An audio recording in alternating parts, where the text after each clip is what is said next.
Indonesia masih menghadapi tantangan panjang dalam perjuangan pemberantasan korupsi. Berbagai kasus terus bermunculan meski penegakan hukum terhadap koruptor terus digalakkan. Didirikannya Komisi Pemberantasan Korupsi sejak 2003 telah membuka banyak skandal korupsi yang melibatkan para pejabat tinggi negara. Mantan Menteri Sosial Juliari Batubara bakal bersaksi di sidang korupsi bantuan sosial untuk warga terdampak COVID-19.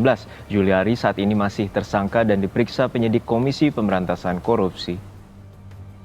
Juliari Peter Batubara, Menteri Sosial saat korupsi bantuan sosial untuk warga terdampak COVID-19 terjadi, dihadirkan jaksa untuk 2 terdakwa.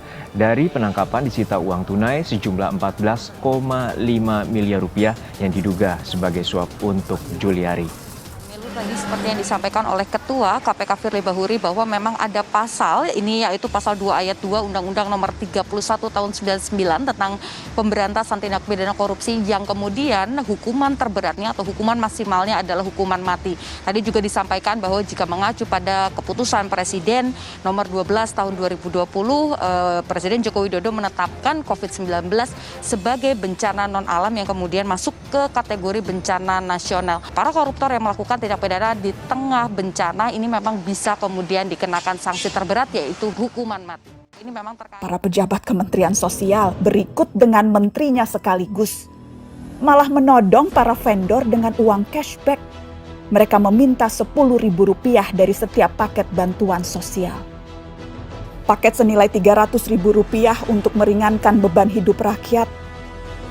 Tega-teganya dipotong untuk dinikmati sendiri. Dan itu dilakukan oleh mereka yang disumpah untuk membantu rakyat bisa bernapas lebih mudah di tengah himpitan hidup. Inilah arti kebejatan yang sesungguhnya.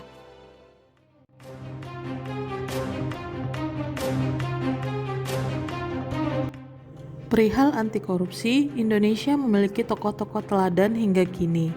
Mereka adalah sosok yang secara tegas menolak praktek korupsi, kolusi, dan nepotisme.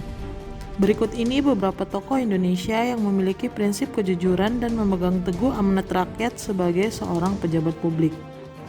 Yang pertama, Haji Agus Salim.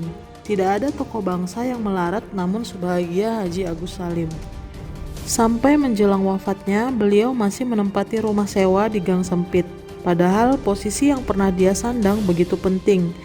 Salah satu dari 9 rumus pembuka Undang-Undang Dasar 1945, anggota Dewan Volksraad, diplomat, dan Menteri Luar Negeri. Kalimat fenomenal yang menggambarkan sosok Haji Agus Salim adalah Leiden is Leiden, yang berarti memimpin adalah menderita. Yang kedua, Haji Muhammad Hatta. Selain berjasa besar bagi kemerdekaan Indonesia, Bung Hatta juga memiliki rekam jejak sebagai seorang sosok yang anti terhadap korupsi. Adapun kutipan dari Bung Hatta adalah, kurang cerdas dapat diperbaiki dengan belajar, kurang cakap dapat diperbaiki dengan pengalaman, namun tidak jujur itu sulit diperbaiki. Sederhana, jujur, dan bijaksana, begitulah kepribadian Bung Hatta.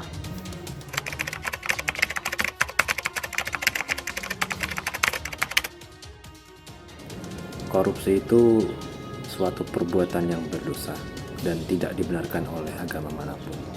Apalagi yang dikorupsi adalah dana yang mencakup kehidupan banyak masyarakat seperti bantuan sosial. Korupsi itu sadis, menyiksa dan mengambil hak orang lain untuk kejayaan diri pribadi. Katakan tidak pada korupsi.